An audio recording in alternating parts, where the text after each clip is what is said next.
I love the fact she goes, "Dear white people, it's not all about you, because it's about me, because I'm going to ride the wave of identity politics as long as it suits me." This is the blimmin' point, isn't it? They've all cashed in on it. They've all used it when they thought that it would enhance their careers. Oh, they've all played that tune when they thought it was #1 in the blimmin' charts. Guess what? It is now being rejected. It's being refused. It's hated by the generation coming up. Breaking right now, the hard-left deranged communist of Novara media fame, Ash Sarkar, is trying to do a shocking 180 and claim that she was never part of the woke movement, which has started to ruin the West. Watch this shocking interview with Joe. How is it that a room full of adults can be derailed in such a way? I didn't write about this in the book because I wasn't at this organisers weekend, but a friend was, where they were doing an icebreaker where you had to pretend to be a kitchen utensil, and someone pretended to be a salad spinner, and then some other people said, well, that's white supremacist and classist because who has a salad spinner? And then they were like, well, I came from a working class single parent family and we had a salad spinner. And then the whole thing grinds to a halt because everyone's arguing over who's been the most harmed. I just don't think Angela Davis did this.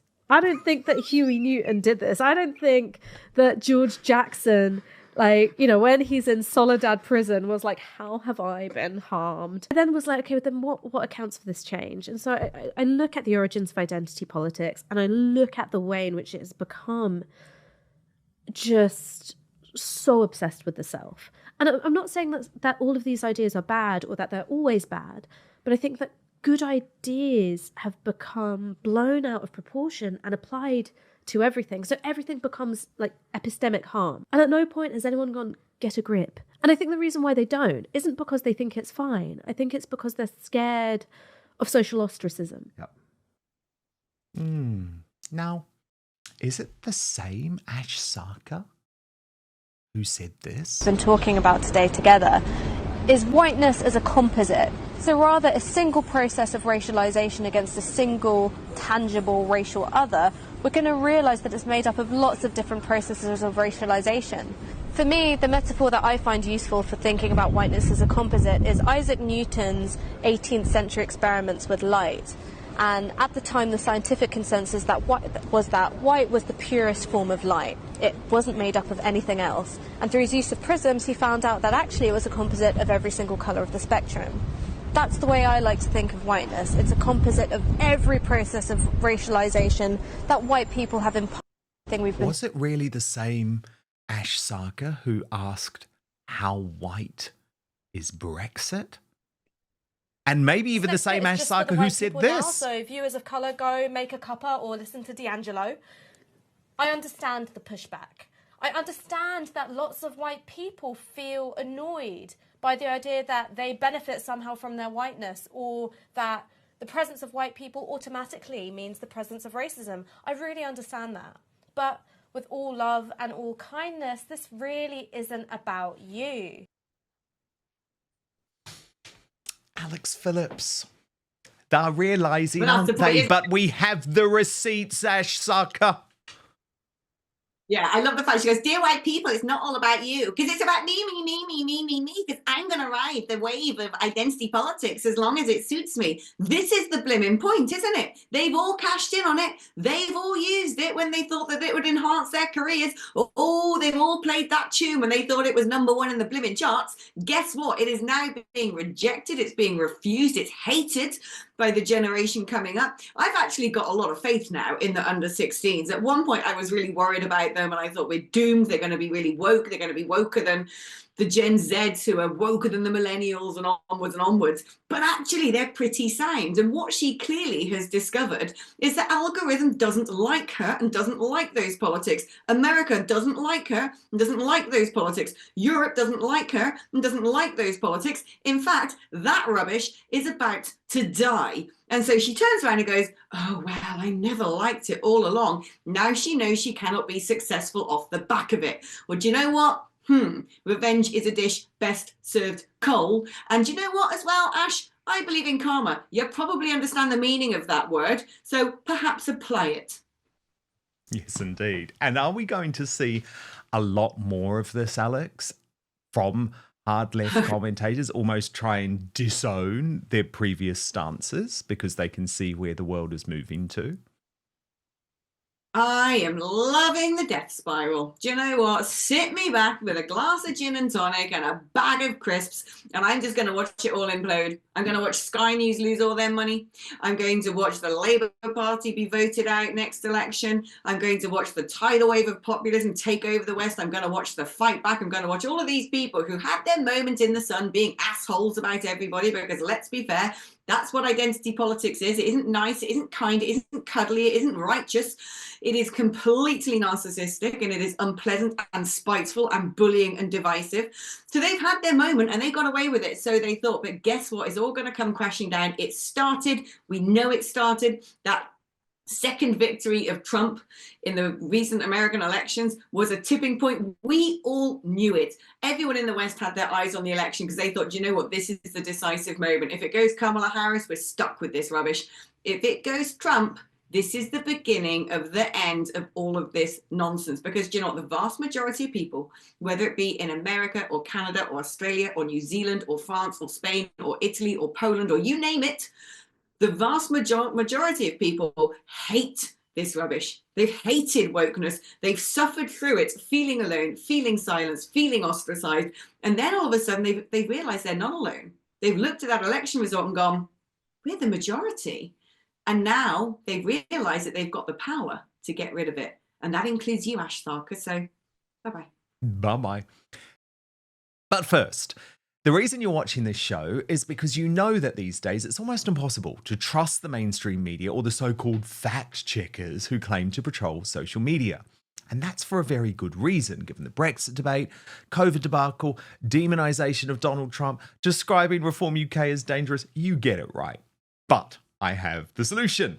Today's sponsor, Ground News, was created by a former NASA engineer to provide you with the only safe way to consume the headlines. So go to ground.news/outspoken to check it out for yourself.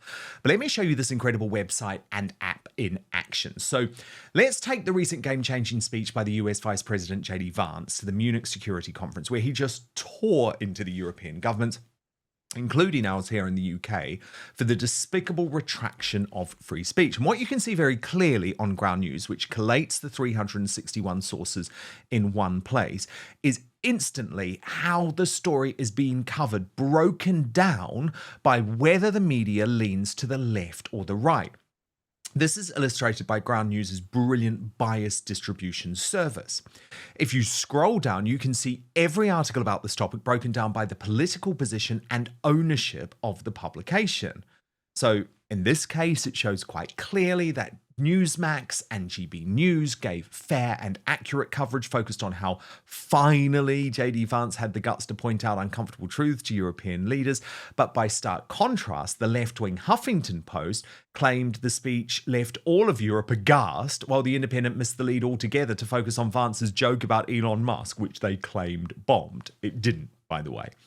What's more, though, Ground News actually gets to know you personally, providing you with the news stories you're interested in while also analysing your own biases. So my favourite feature is that it comes up with potential blind spots that you might not be hearing about because of the corruption of the MSM. So look, I know you love the news. That's why you're watching Outspoken. But like me, you don't trust the legacy media. What Ground News does is give you the tools to understand the truth about what is going on in the world.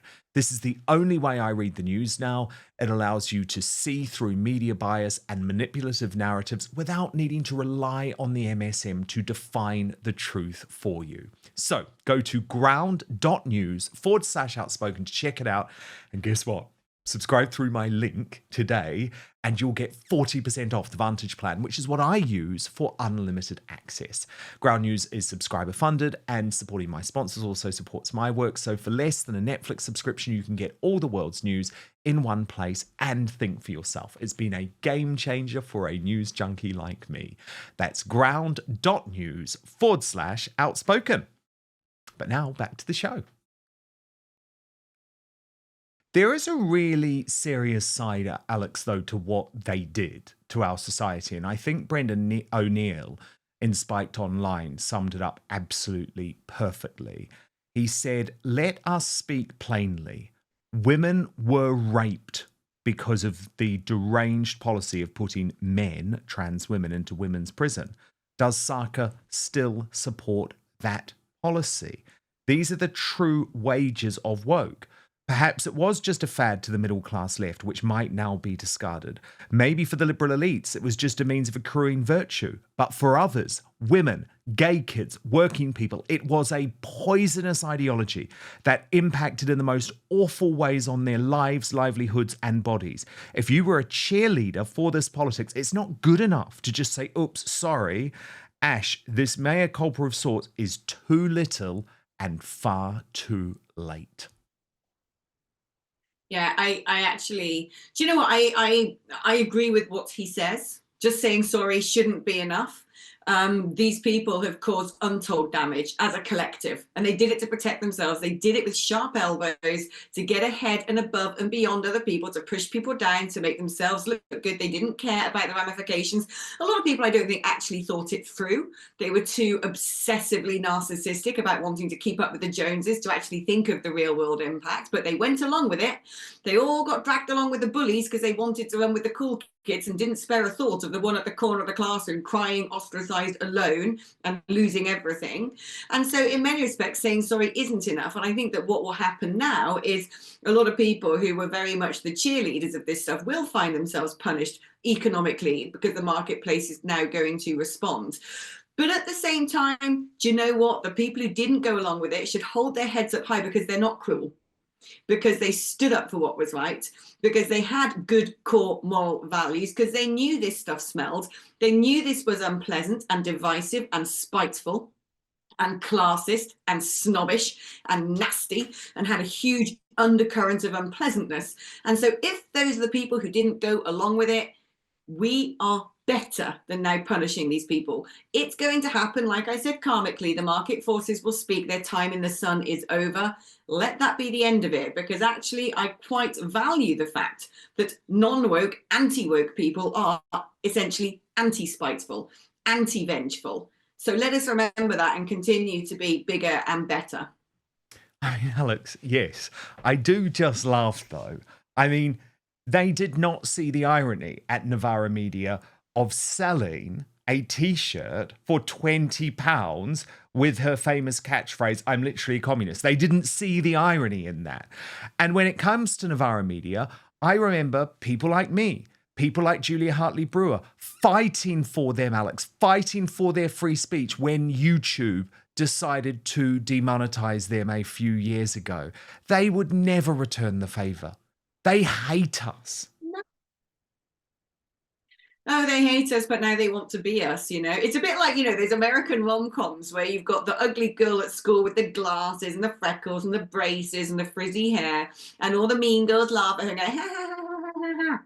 And she turns up at the prom and she's the hottest girl there with the hottest guy, and then they all want to be her mates. I kind of feel like that's going to happen. All of a sudden, people like you and I will start being invited to things that we've been disinvited from for ages, because we're now rock and roll. I bring it on. Like, yeah, come on, I'm looking forward to it. And plus, I'll have a lot more fun if people like us suddenly get invited to these parties and these events, and if we get to be the ones who make speeches at awards ceremonies. They'll realise that they've been missing out on having a good time all along. Yes, exactly, because believe me, no fun is had at a Novara Media bash, okay? No fun is had. I mean, maybe a lot of drugs, I'm sure legal drugs would be consumed, but no fun is had. Thank you so much for watching Dan Wootton Outspoken. Please click on my face just to the bottom left to subscribe to this brand new independent news source, and turn on the notification bell so you'll be alerted to our brand new live shows, uncancelled interviews, and special royal episodes. Outspoken is also now available as a podcast, so you can listen to the show every weekday on the go, wherever you are.